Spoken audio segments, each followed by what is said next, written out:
কিছুদিন আগে ছিল আমার বার্থডে। তো বিয়ের পর এটা হচ্ছে আমার ফার্স্ট বার্থডে ছিল। তো বরমশাই দেখো নিজের হাতে সমস্ত কিছু ডেকোরেশন করে সাজিয়েছে, নিজে পছন্দ করে কেক এনেছে আমাকে সারপ্রাইজ দেবে বলে। তো যাই হোক, আমি তো সারপ্রাইজড হয়েই গেছি, এত কিছু করেছে নিজের হাতে। পরের দিন সকাল সকাল ঘুম থেকে উঠে চলে গেছিলাম মায়ের মন্দিরে পুজো দিতে। আমার লাইফে যে কোনো ভালো হোক বা খারাপ হোক সব কিছুই আমি ভগবানকে দিয়েই শুরু করি। তো আজকে যেহেতু বার্থডে ছিল, তো স্পেশাল দিন আমার কাছে, তো সেই জন্য আজকে মায়ের মন্দিরে গেছিলাম পুজো দিতে। তারপর দেখো বাড়ি আসলাম, আর বাড়ি এসে একটু সেলফি টেলফি তুলছিলাম। আর আমার বর কিন্তু ওখানে কনস্ট্যান্ট কাজ করে যাচ্ছে কিভাবে আমাকে আজকের দিনটা স্পেশাল ফিল করাবে।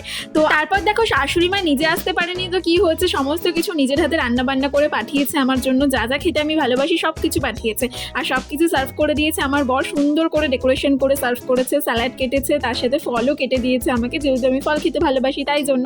তারপর খাওয়া দাওয়া কমপ্লিট করে নিলাম। আর তারপর সন্ধ্যেবেলা দেখো রেডি শেডি হয়ে নিয়েছিলাম, বিকজ গেছিলাম বারবিকিউ নেশনে। নেক্সট ভিডিওতে তোমরা সেই সমস্ত কিছু